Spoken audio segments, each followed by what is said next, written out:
Jangan lupa untuk subscribe YouTube channel Metro TV News dan nyalakan notifikasinya.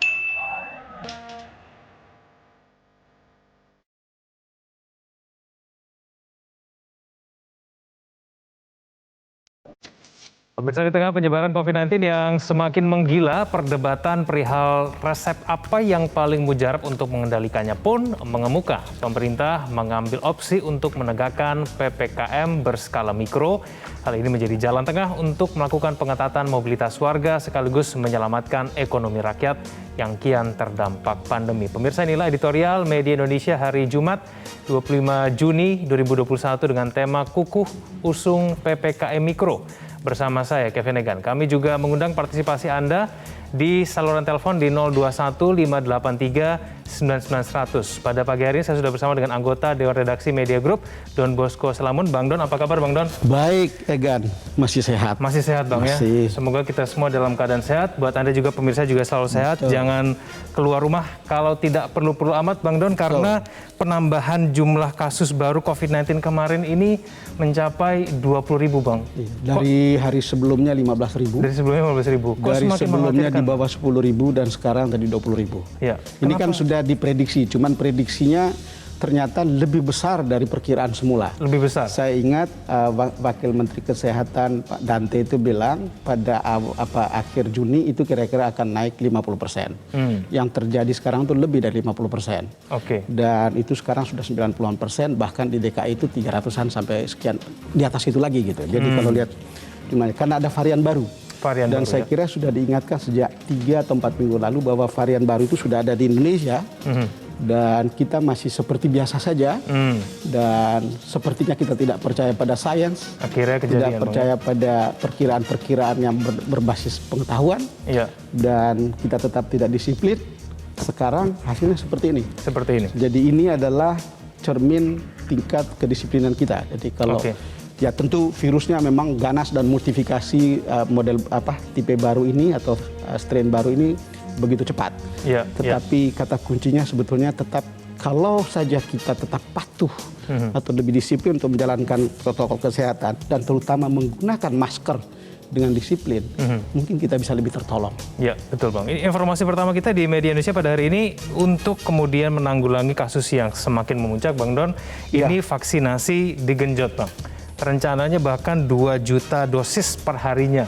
Nah, ini harapannya bagaimana Bang? Apakah kemudian dengan menggenjot vaksinasi ini memang nantinya juga akan efektif untuk mengurangi penyebaran COVID-19? Ini adalah pilihan yang tepat ketika disiplin kita rendah. Itu juga dilakukan oleh Amerika. Amerika juga tidak disiplin, tapi kemudian begitu ada vaksin, semuanya divaksin lebih cepat. Dan sekarang sebagian terbesar rakyat Amerika itu sudah divaksin. Saya dengar itu dari, kalau kita ikutin beritanya dan ketika Zoom dengan Pak Menteri Budi Sadikin, dia ngomong hal yang demikian gitu. Dan saya kira ini adalah jalan tepat. Apakah bisa sampai 2 juta? Itu akan sangat bagus. Karena targetnya kan baru sampai 700.000 ya. Dan target 1 juta itu mungkin akan awal Juli gitu. Tapi kalau bisa lebih dari itu akan sangat bagus. Ini satu-satunya cara di antara pilihan yang terbatas, ini adalah pilihan yang terbaik untuk kita bisa terlindungi dari serangan COVID ini. Dan saya kira pada saat-saat seperti ini, jangan lagi bilang harus ada KTP di tempat itu gitu. Siapa saja bila perlu orang langsung lewat pass through begitu bisa tanya apakah sudah divaksin. Ada identitasnya, divaksin saja, jangan tunggu-tunggu karena ada KTP harus DKI, jangan dipersulit. Kalau kita mau target 2 juta itu, ini adalah pilihan yang harus kita lakukan. Dan dalam posisi seperti ini, menurut saya adalah salah besar, tanda kutip kejahatan kalau orang menolak vaksin. Apalagi kalau ada campaign untuk menolak vaksin.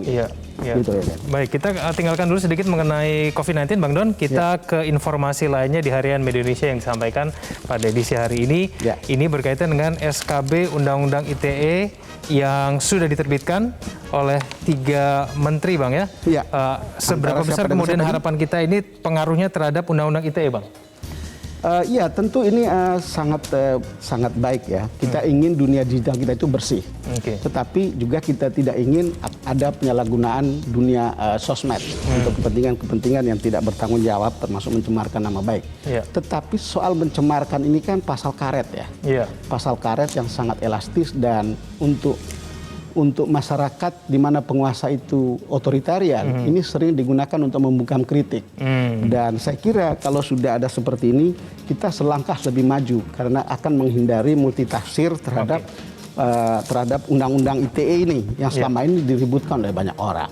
Dan saya kira menarik, misalnya percakapan WhatsApp sekarang tidak masuk di situ. Mungkin nanti akan di situ akan lebih seru, tetapi yang sosmed yang lain itu masuk. Yang kedua, dibatasi. Orang itu harus melalui delik aduan. Delik aduan itu kalau saya jadi korban, sayalah yang berhak untuk mengadu. Tetapi tidak ada orang lain mengatasnamakan saya atau orang lain yang mungkin merasa tersinggung dengan itu yang melaporkan lalu melaporkan gitu. Karena ada di sosmed itu nggak bisa. Jadi pembatasan-pembatasan seperti ini juga mengurangi kegaduhan-kegaduhan yang tidak perlu kan. Jadi ini adalah sebuah langkah maju yang mudah-mudahan bisa dipakai oleh aparat penegak hukum, bisa dipakai oleh para hakim yang tidak digital native gitu untuk bisa lihat oh begini gitu. Kita dari Undang-Undang ITE kita ke Otsus Papua, Bang Don, di mana kemudian Mendagri ini berkeras membatasi revisi Otsus Papua ini. Bagaimana sih Bang sebetulnya kita harus melihatnya? Ya, revisinya itu kan ada 3. Pertama soal apa yang disebut dengan provinsi Papua, karena Papua itu kan sudah terbagi kan atas beberapa provinsi atau 2 provinsi. Lalu kemudian soal pemekaran dan yang terutama itu soal dana otsus. Saya berdiskusi dengan begitu banyak teman-teman di Papua atau dari Papua. Memang saya tertarik dengan dana otsus ini. Dana otsus ke Papua itu besar sekali, sangat besar. Tetapi tragisnya itu tidak tercermin pada peningkatan kesejahteraan rakyatnya. Jadi ini ada hal yang menurut saya harus dilihat dengan terang benderang, bagaimana dana otsus yang begitu besar harus ada korelasi yang kuat dengan kesejahteraannya. Masyarakat Papua itu tetap menjadi orang termiskin paling bawah di antara 34 provinsi. Saya kemarin menyimak wawancara ketua PPATK, kepala PPATK. Dan di situ kebetulan saya dikirimi sama teman dari PPATK. Di situ disinyalir begitu banyak transaksi keuangan yang mencurigakan. Karena di sana banyak transaksi cash yang kemudian tidak bisa dilacak lewat perbankan. Transaksi yang mencurigakan ada 80-an. Jadi coba dibayangkan begitu banyak. Itu yang terlacak Bang ya? Itu yang terlacak. Bayangkan transaksi cash yang tidak terlacak. Maksud saya, kalau bisa sih revisinya harus sampai ke tingkat transparansi penggunaan dana otsus ini. Sayang, karena ada provinsi lain yang dananya tidak sebesar itu, tapi tidak semiskin Papua gitu. Bandingkan jumlah penduduk Papua dengan uang yang dikucurkan untuk itu lewat otsus. Itu hal yang kemudian bisa jadi orang kemudian merasa tidak adil juga ini kadang-kadang terasa seperti gitu. Baik. Kita ke informasi lain, Bang Don, di tengah-tengah pandemi COVID-19 yang tengah memuncak ini, tapi gaungnya mengenai mendukung calon presiden dan calon wakil presiden di tahun 2024 itu terdengar, Bang. Apakah ini momen yang tepat sebetulnya, Bang, ketika kita sudah mulai berbicara mengenai calon presiden di 2024? Ini kemudian informasinya adalah Jokowi ini mengingatkan relawan untuk menahan diri. Nah, ini bagaimana, Bang Don? Iya, saya kira kita pertama harus melihat ini adalah bagian dari demokrasi juga. Orang membicarakan periodisasi itu, orang membicarakan 3 periode, orang membicarakan apapun, atau 2 periode, atau 1 periode, itu adalah bagian wacana demokrasi. Cuman tempat dan waktunya mungkin yang harus dilihat gitu. Apakah saat ini layak bicarakan tentang itu di tengah-tengah kita lagi perang lawan COVID? Apakah ini tidak annoying atau mengganggu gitu? Hal-hal seperti ini yang perlu dipikirkan gitu. Jadi saya kira kebetulan saya dengan beberapa teman minggu lalu itu ketemu Pak Jokowi. Ini juga termasuk yang dibilang ya udah mestinya prioritas kita untuk menyelesaikan COVID. Jadi kalau soal begini nanti aja. Ya, saya tidak tahu apakah memang harus terus layak ini dibicarakan. Sehingga dibilang nanti aja. Saya sendiri merasa bahwa ini bagian dari wacana demokrasi yang orang bisa ngomong saja. Orang bisa setuju, bisa tidak setuju, orang bisa menentang dan seterusnya. Silakan. Tapi timingnya harus tepat. Baik. Kita ke tema kita pada hari ini, Bang Don. Kukuh usung PPKM Mikro di kala COVID-19 yang mungkin banyak orang mengatakan ini belum puncaknya, Bang. Kemarin 20.000 penambahan kasusnya, orang sebagian berharap bahwa kita tidak lagi menerapkan PPKM Mikro. Ya. Harus dilakukan instrumen yang lebih kuat, Bang Don. Mungkin PSBB atau bahkan lockdown. Nah, bagaimana Bang Don? Tapi kemudian pemerintah tetap menggunakan PPKM Mikro. Iya, saya kira pilihan ini kan banyak ya. Iya. Ada 3 itu ya. Pertama orang bilang PPKM Mikro, Iya. yang kedua PSBB, yang ketiga lockdown total. Iya. Saya kira pilihan-pilihan seperti ini punya risiko tapi juga punya keunggulannya. Kenapa kita tidak bisa lockdown? Saya kira kita harus berpikir ya, kita ini bukan negara kaya raya. Saya dapatkan data misalnya, atau pernah mengutip, atau kalau kita kutip, Pak Jokowi itu bilang, 1 hari untuk DKI itu kalau lockdown, itu 550 miliar. 1 hari, Bang? 1 hari. Bayangkan Untuk DKI kalau itu, saja ya? DKI saja. Bayangkan kalau itu Jabodetabek, yuk kali 3 lah, 1,5 triliun. Bayangkan kalau ada di daerah lain berapa gitu. APBN kita tidak cukup dan kita menghabiskan itu. Maka kalau kita sadar bahwa kita bukan orang yang kaya raya gitu, kita tidak punya tabungan, ya kita pilih mikro. Kenapa pilih mikro?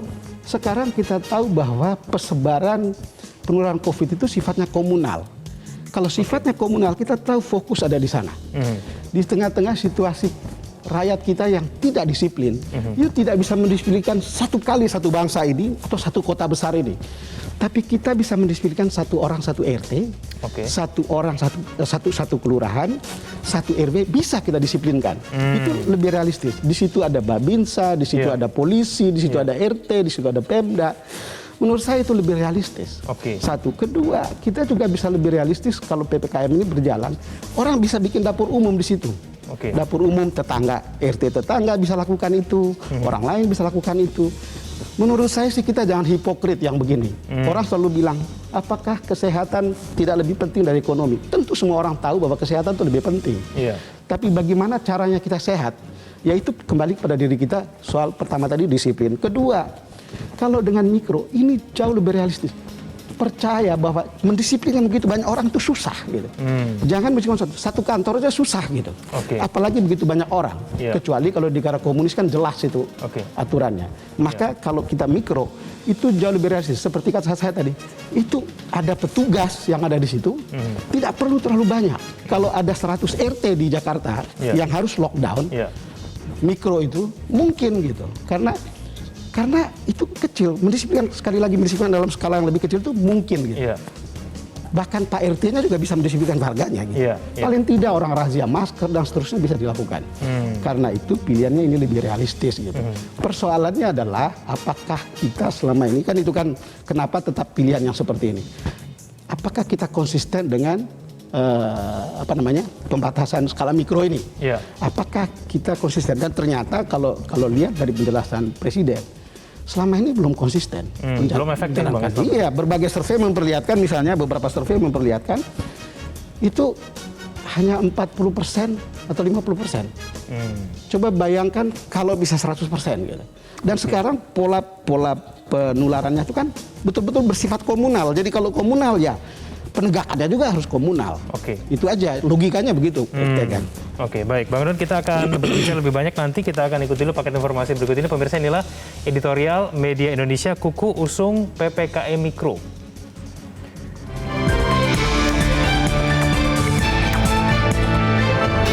Kukuh usung PPKM Mikro.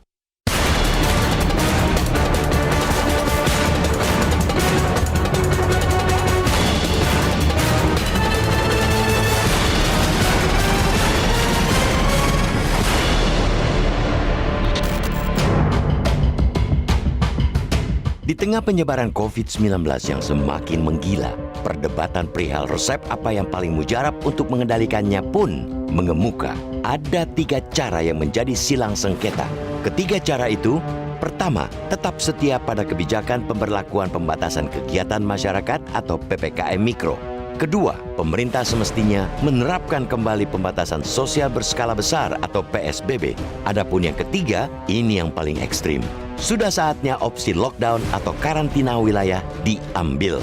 Ketiga opsi itu dilatari dengan pertimbangan sendiri-sendiri. Pengusung opsi PSBB dan lockdown misalnya menilai karena corona kian garang menginjak pedal gas, bangsa ini harus sigap menarik rem darurat. Mereka berpandangan PPKM Mikro tak lagi efektif untuk membendung penularan COVID-19 yang semakin hari semakin menjadi-jadi. Ekspansi COVID-19 memang kian tak terkendali sebagai dampak dari libur panjang Lebaran. Situasi diperparah dengan masuknya virus varian baru dari mancanegara, yakni Alpha, Beta, dan Delta yang lebih mudah menular. Akibatnya, jumlah penderita corona meningkat sangat tajam. Kemarin, kasus positif secara nasional bahkan bertambah 20.574 sehingga total penderita COVID-19 saat ini mencapai 2.053.995 orang. Inilah penambahan kasus harian terbanyak sejak COVID-19 dinyatakan memapar Indonesia pada Maret 2020 lalu. Situasi tersebut jelas tak bisa dianggap biasa-biasa saja. Perlu upaya dan kebijakan luar biasa untuk menjawabnya. Namun, bukan berarti kita kemudian malah disibukkan dengan perdebatan soal strategi yang hanya membuang-buang energi dan memecah konsentrasi. PSBB atau bahkan lockdown bisa jadi ampuh untuk menghentikan amuk corona karena dengan strategi itu, mobilitas masyarakat benar-benar dikekang. Akan tetapi, risiko yang menyertainya juga tidak kecil. Dengan mematikan aktivitas orang, akan mati pula perekonomian dan ujung-ujungnya rakyat jua yang menjadi korban.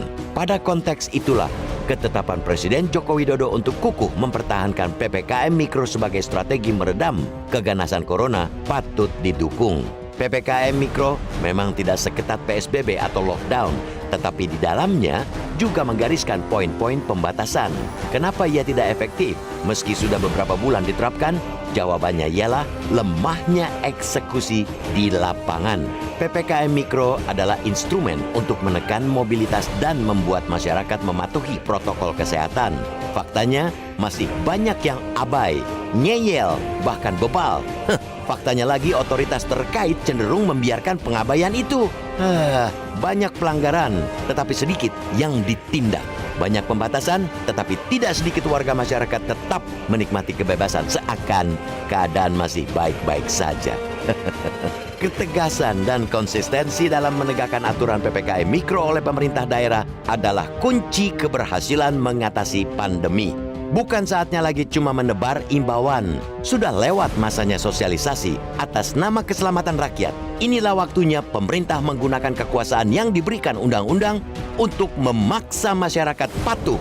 PPKM Mikro memang tidak seksi bagi mereka yang mengejar popularitas, tetapi ia sangat berarti jika diterapkan dengan sepenuh hati. Mustahil disangkal, perkembangan wabah corona semakin mengerikan. Tanpa keseriusan semua pihak untuk bersama-sama mengatasinya, ia benar-benar akan menjadi petaka besar bagi bangsa. Fasilitas dan tenaga kesehatan pun dipastikan kian kewalahan. Mengingat beratnya tugas dan tanggung jawab mereka, kita mengingatkan agar insentif bagi tenaga kesehatan tak lagi ditahan-tahan. Semua pihak mesti sadar bahwa tragedi kemanusiaan akibat corona yang sempat melanda India kini di depan mata kita. Jangan sampai tragedi itu akhirnya kita alami juga.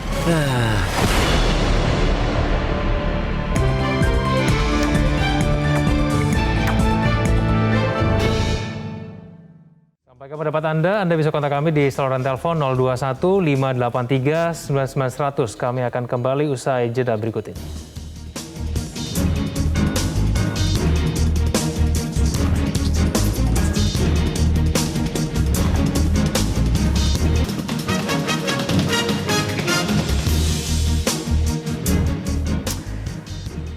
Pemirsa, kembali lagi bersama kami di Editorial Media Indonesia. Kami telah tersambung dengan Kabid Komunikasi Publik Satgas COVID-19, Heri Trianto. Mas Heri, selamat pagi. Selamat pagi, Mas Kevin. Selamat pagi, Bang Don. Selamat pagi, Mas Heri. Ya, salam sehat, Mas Heri. Mas Heri, di tengah kondisi COVID-19 yang terus mengalami lonjakan, bagaimana kemudian kita bisa memastikan bahwa PPKM Mikro yang dijalankan akan lebih efektif dibandingkan dengan PPKM Mikro yang sudah berjalan selama ini? Ya, tentu saja penguatan PPKM Mikro yang dilakukan itu dibarengi dengan berbagai usaha untuk menutup kelemahan-kelemahan yang terjadi pada PPKM sebelumnya.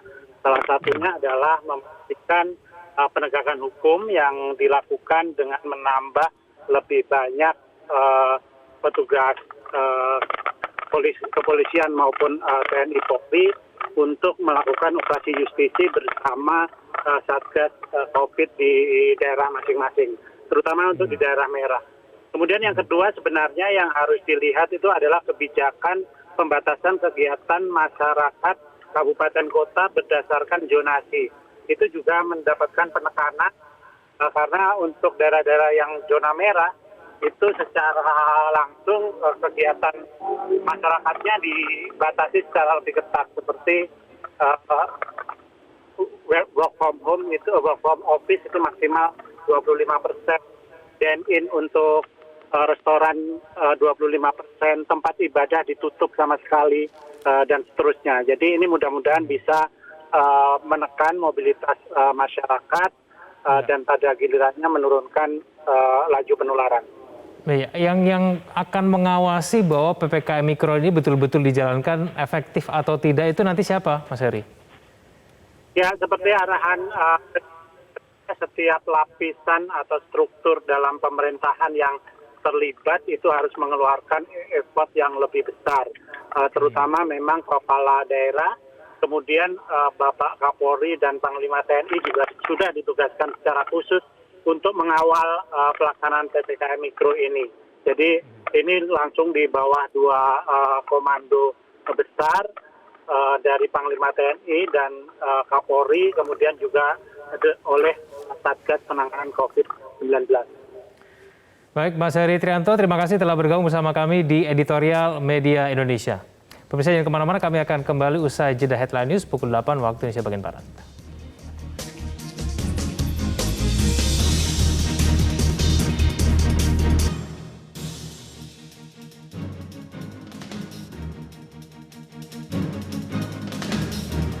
Kembali bersama kami di Editorial Media Indonesia. Bang Don, tadi sebelum jeda Headline News, Mas Heri dari Satgas mengatakan bahwa sebetulnya aparatur wilayah setempat, RT, RW itu memiliki kunci yang sangat besar begitu ya. Mereka harus lebih galak begitu untuk kemudian membuat PPKM Mikro ini. Kepala daerah juga memiliki peran yang sangat penting untuk melakukan pengawasan. Ini kan berarti indikasi sebetulnya masih banyak hal-hal dalam PPKM Mikro yang bisa dimaksimalkan, Bang Don. Ya, makanya Egan tadi saya bilang hentikan hipokrisi. Yang paling realistis itu PPKM Mikro. Jangan mempolitisasi, nanti ada lockdown, ada PSBB. Selama kita tidak menjalankan ini dengan sempurna, jangan mencari-cari dalih dan jangan mempertengkarkan cara mana yang terbaik. Saya kira kalau ini dijalankan dengan benar dan dengan konsisten, itu lebih mudah. Tadi saya bilang, paling realistis itu mendisiplinkan sekelompok masyarakat yang lebih kecil. Nggak bisa mendisiplinkan among the crowd begitu besar, itu susah gitu. Dan ini kita tidak punya pilihan. Coba bayangkan, positivity rate 51%. Ini kan sudah gila. Di antara kita berdua, kalau kita berdua tes, possibility 1 pasti ada yang positif. Dari 13,9% pada awal Juni lalu. Ini sangat besar. Saya kira benar editorial hari ini. Dia mengatakan, ini ya saya ingin kutip ya. Faktanya masih banyak yang abai, ngeyel, bahkan bebal. Faktanya lagi otoritas terkait cenderung membiarkan pengabaian itu. Nah, lalu kemudian PPKM Mikro memang tidak seksi bagi mereka yang mengejar popularitas. Tetapi ia akan sangat berarti jika diterapkan dengan sepenuh hati. Intinya kadang-kadang sih, bisa terlihat orang lebih baik cari panggung besar untuk tampil di media ketimbang datang ke pelosok-pelosok untuk lihat bagaimana PPKM Mikro ini berjalan. Saya tidak melihat gambar di televisi yang memperlihatkan ada pejabat yang masuk ke pelosok-pelosok kecil gitu, ke RT-RT untuk melihat bagaimana pelaksanaan PPKM Mikro. Mestinya ini cukup inspiring untuk melihat bagaimana kemudian daerah lain bisa secara swakelola untuk melakukan lockdown mikro. Lalu kemudian minta bantuan misalnya aparat apakah TNI, apakah polisi untuk ikut mengamankan supaya itu berjalan. Gitu. Tapi saya belum lihat hal-hal seperti ini begitu efektif berjalan. Belum ada? Iya, persoalan kita kan begini ya. Kita tentu ya harus menyalahkan diri sendiri. Harus menyalahkan diri kita sendiri sebagai anggota masyarakat, anggota warga bangsa ini ya. Kita tidak disiplin, kemudian tidak konsisten tegakkan hukum, tidak percaya pada angka-angka dan perkiraan saintifik, tracing dan testing kita rendah. Maka kalau kita lihat ada orang marah di rumah sakit, tidak dapat tempat, ada orang marah kepada petugas kesehatan. Menurut saya itu sebuah kesalahan. Oke. Kita yang memulai, dan Baik. kita yang harus mengakhiri. Anda yang memulai, dan Anda sendiri yang harus mengakhiri. Artinya kita, dalam pengertian kita ya. Oke, baik. Ini saat yang tepat untuk kembali lihat diri kita sendiri sebagai warga bangsa ya. Baik, kita akan langsung tanyakan Bang kepada penelpon kita pada pagi hari ini. Pendapat mereka akan seperti apa? Saya akan tanyakan ke Pak Vence dari Manado. Pak Vence, selamat pagi. Selamat pagi Bung Egan, selamat pagi Pak Don. Saya Vence Yaakob dari Manado, betul sekali apa yang dikatakan terakhir oleh Pak Don. Kalau saya Pak Don, mau PSBB, mau lockdown, mau PPKM, itu adalah sarana untuk kita mematuhi aturan dalam rangka bagaimana kita ikut serta untuk menangkal penularan corona ini. Artinya bahwa saya setuju PPKM karena saya terlibat langsung tadi malam sampai jam 10 Pak Don, kita siapkan posko di lingkungan di mana saya tinggal, dan konon beritanya sebentar nanti akan dikunjungi oleh Kapolda Sulut. Karena saya mengajak juga masyarakat bahwa dari kitalah kalau kita ingin sukses dalam arti kata membatasi penularan COVID ini, ya bukan karena ada peraturan. Nah, konon sekarang sudah ada kebijakan yang namanya PPKM. Saya setuju tadi Pak Dut ingin mengatakan bahwa sebetulnya ini harus dikawal ketat. Ada efek jera apabila masyarakat itu abai terhadap aturan ini. Nah, kalau tidak ada efek jerahnya Pak Don, aduh bagaimana bisa jadi? Masih saja. Artinya begini, oke, PPKM ini harus kita laksanakan, tetapi harus juga pemerintah menyiapkan infrastruktur dan suprastrukturnya. Suprastrukturnya ini adalah orangnya. Kalau itu ada ketegasan bahwa siapa yang melanggar harus diberikan efek jerah, harus dilakukan supaya, kan sekarang begini Pak Don, sering saya katakan, masyarakat ini lebih senang melakukan hal-hal yang biasa, tetapi tidak membiasakan hal-hal yang benar. Betul. Itu jadi persoalan, tantangan bagi kita. Itu saja barangkali Pak Don. Terima kasih. Selamat pagi Metro TV. Baik, terima kasih Pak Vence. Saya ke Ibu Indra dari Cirebon. Ibu Indra, selamat pagi. Selamat pagi Bung Egan dan Bung Salamun. Assalamualaikum warahmatullahi wabarakatuh Metro TV. Waalaikumsalam. Waalaikumsalam. Memang lebih mantap atau mudah mengurus daerah yang lebih kecil. Jadi PPKM mikro itu laksanakan. Kalau perlu dalam skala yang sekecil mungkin. Kalau provinsi tidak sanggup, maka kabupaten, kalau tidak sanggup kecamatan sampai ke RT tadi. Nah, disinilah kita lihat tingkatan RT saja bisa meningkatkan semangat sosial antar warga. Lakukan isolasi mandiri, penuhi biaya, sama-sama saling berbagi. Justru di sini juga bisa menunjukkan kepiawaian para tokoh masyarakat dengan skala kecil. Nanti kalau ada hal-hal yang tidak bisa ditanggulangi, baru berikan rujukan kepada rumah sakit yang sekarang sudah banyak rumah sakit rujukan yang malah ditambah dengan tenda-tenda. Ataupun kalau masih kurang, kenapa sih tidak buat saja hotel berbayar untuk yang isolasi mandiri. Di Indonesia ini banyak, Bung Salamun dan Egap, orang-orang kaya yang kemampuannya begitu besar. Di sini saling menolong antara yang punya, yang ekonomi kuat, punya uang, dengan yang punya waktu dan tenaga. Nah, yang punya waktu dan tenaga bisa membantu dengan meluangkan waktu dan tenaga ini. Tapi juga kan kebutuhannya harus dipenuhi. Nah, kemudian untuk vaksin, memang sediakan itu semampu pemerintah dan perlakukan sama supaya kita merasa sama. Tidak usah ada prioritas dulu lah. Betul tadi seperti yang dikatakan, siapa yang mau vaksin, vaksin saja. Nah, kemudian tadi dikatakan mungkin popularitas menurun. Kalau siapa bilang justru dengan melakukan ini bisa menunjukkan kepiawaiannya, bisa mendapat popularitas yang lebih dari mulai skala kecil. Baik, terima kasih Ibu Lia. Saya ke Ibu Indra, mohon maaf. Saya ke Ibu Lia dari Makassar. Selamat pagi Ibu Lia. Assalamualaikum. Waalaikumsalam. Waalaikumsalam. Silakan Ibu Lia. Ya, jadi usaha pemerintah ini saya rasa sudah cukup banyak Pak ya untuk menekan penyebaran virus ini. Antara ini adalah PPKM Mikro ini Pak ya. Cuma kuncinya seperti tadi diulas oleh editorial hanya dua, yaitu ketegasan dan konsistensi, mulai dari tingkat bawah sampai tingkat atas. Karena kalau kita selama ini beberapa sistem atau cara yang diterapkan oleh pemerintah itu ternyata kurang berhasil. Baik terakhir ini adalah PPKM Mikro tadi ini. Kalau yang dua ini tidak berjalan seiring, hanya satu misalnya sudah tegas tapi tidak konsisten, atau sebaliknya konsisten tapi tidak kurang tegas, maka ini juga mungkin ya, tapi kita akan mudah-mudahan berhasil. Ibu Lia, mohon maaf, suara dari Anda mengalami gangguan komunikasi. Kami sudah menangkap poinnya, intinya PPKM Mikro di tempat Anda tidak berjalan dengan efektif. Saya akan langsung kepada Pak Arthur dari Jakarta Timur. Pak Arthur, selamat pagi.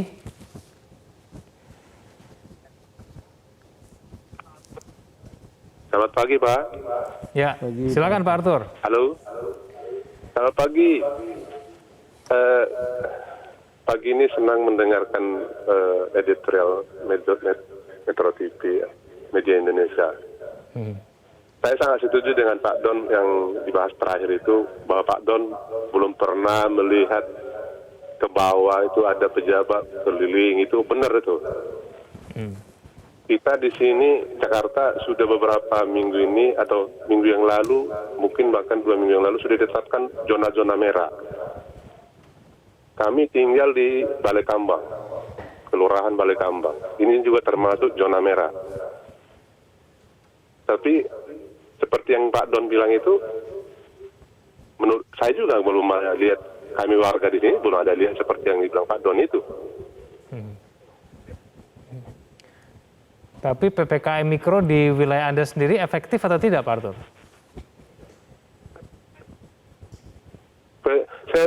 Bagaimana bisa kita lihat nggak ada petugasnya yang menghimbau atau yang keliling-keliling juga, yang membuat posko juga nggak ada. Kita bergerak sendiri, kita menjaga diri sendiri aja. Kebetulan saya sudah pernah kena COVID. Jadi benar-benar memang seperti yang dibilang editorial hari ini, mestinya semua jajaran pemerintah itu benar-benar harus bergerak ke bawah sesuai dengan inti daripada PPKM. Harus turun ke bawah kepala RT atau komunitas yang paling kecil. Oke. Nah, kan Baik, itu. Pak Jadi Arthur. itulah intinya, Pak. Baik, terima kasih Pak Arthur dari Jakarta Timur. Pemirsa jangan kemana-mana, editorial Media Indonesia akan kembali usai jeda berikut ini.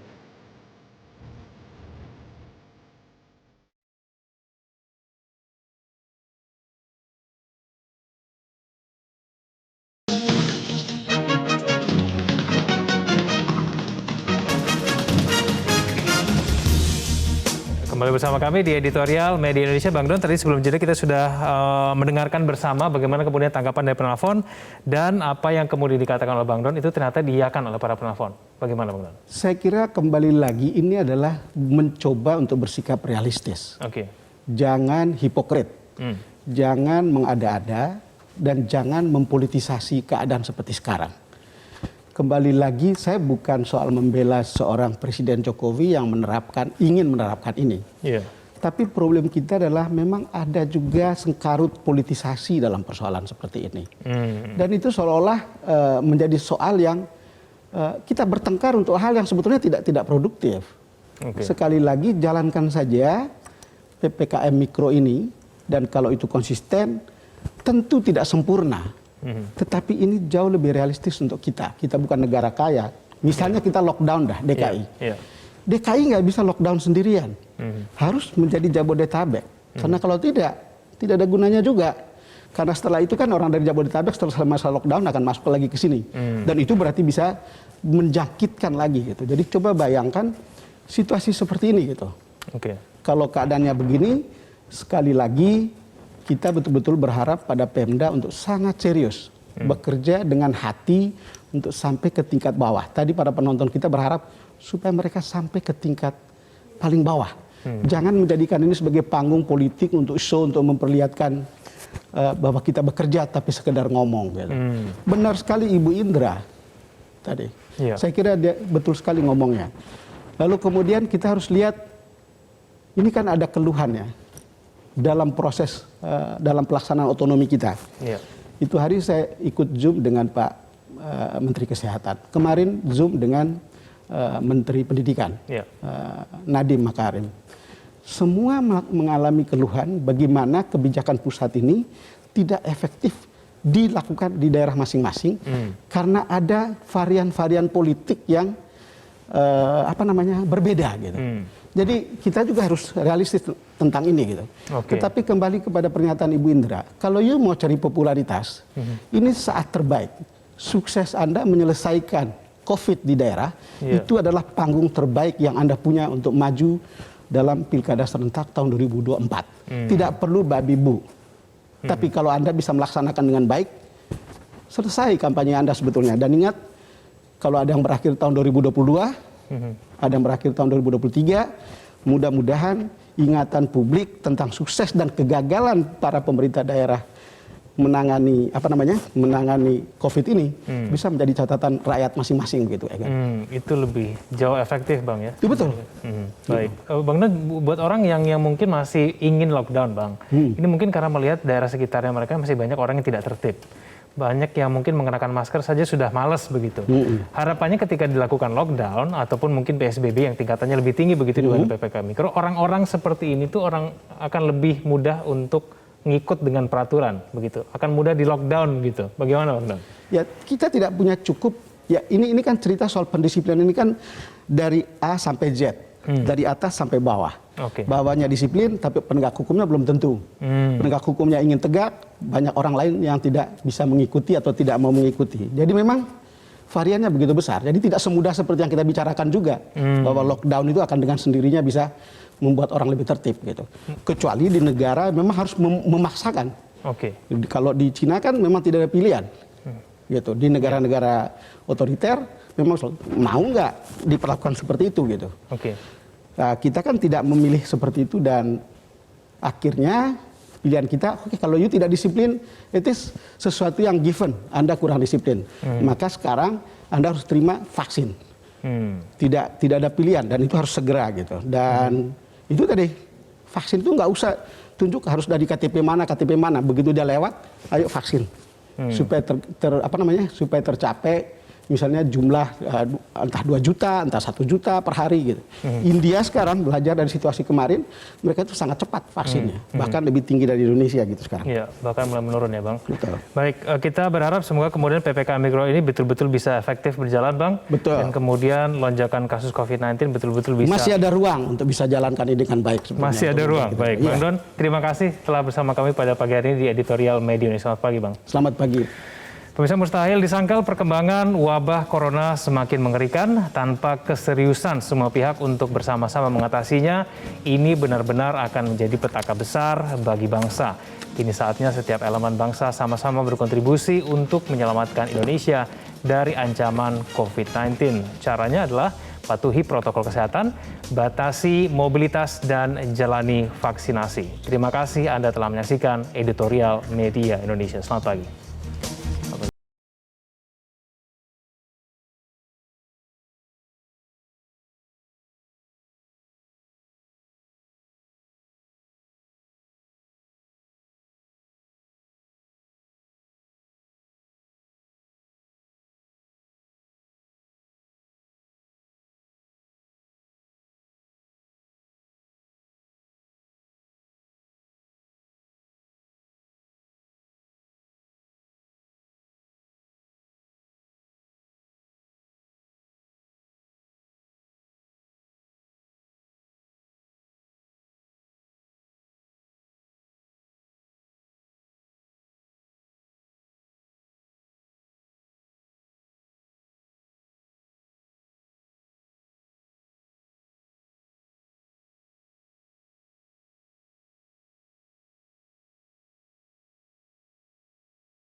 Metro TV,